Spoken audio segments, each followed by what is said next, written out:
La démission annoncée du ministre de l'économie. Emmanuel Macron quitte le gouvernement, c'est désormais officiel. François Hollande l'annonce. Les deux hommes se sont entretenus longuement. Il y aura une petite intervention d'Emmanuel Macron à 17h45 heure de Paris, que vous pourrez bien sûr suivre en direct sur notre antenne. On apprend que c'est Michel Sapin qui lui succède.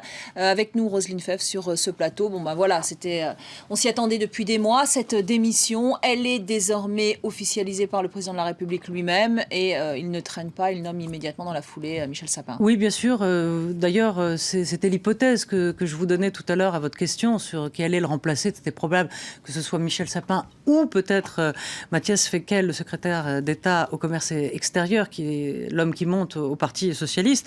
Mais c'est Michel Sapin qui, effectivement, récupère pour les derniers mois qu'il reste à la gauche à gouverner. Et puis, Emmanuel Macron qui fait en quelque sorte le saut de l'ange, puisqu'il démissionne effectivement. C'est la seule fenêtre de tir qu'il pouvait trouver.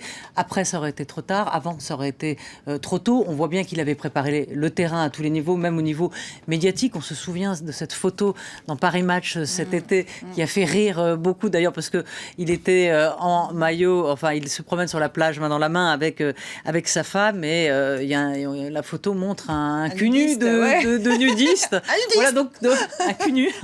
Donc cette photo a fait beaucoup railler. Bon, bref, en tout cas, il y avait un plan média de la part d'Emmanuel Macron qui d'ailleurs avait dit partout que Paris Match avait vendu énormément lorsqu'il faisait la couverture.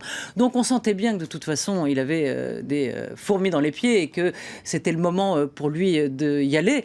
Donc la grande question, c'est effectivement, est-ce qu'il aura l'image du traître, celui qui va trahir Hollande, celui qui va être le Brutus de César, qui va tuer le père en politique, puisque dans le fond, c'est le grand cynisme de la politique, c'est qu'il faut tuer le père à un moment. Alors il fait peut-être le calcul de se dire, dans le fond, la gauche est cramée, la gauche est un peu foutue, puisque François Hollande n'est pas dans la possibilité pour l'instant d'y aller. C'est ce que disent d'ailleurs Montebourg et Hamon. Ils disent qu'il est impossible que François Hollande se représente.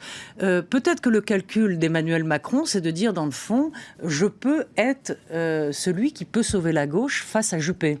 C'est-à-dire que je peux être celui qui est élu face à Alain Juppé. Parce qu'on se demande en quelque sorte où il va prendre les voix, Macron. Pour l'instant, c'est au centre.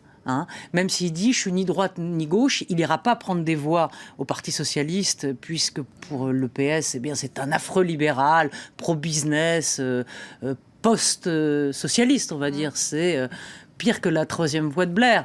Donc voilà, il est honni par les socialistes. Donc on voit bien qu'il drague la droite aussi. Et puisqu'il est allé voir De Villiers cet été, il a fait une ode à il est déjà en campagne. Il est déjà en campagne. Mais oui, mais être en campagne, vous aussi, on peut être en campagne. Le problème, c'est qui va voter pour nous. Non, mais voyez, il faut un moment savoir quelle voix vous pouvez attirer. Est-ce que vous attirez à gauche ? Non. Est-ce que vous attirez au centre ? Peut-être. Et à droite, c'est pour ça qu'il mord sur l'électorat. Et d'ailleurs, il l'a dit, je suis ni droite ni gauche. Bon, on verra ça en tout cas dans les prochains jours, les prochaines semaines.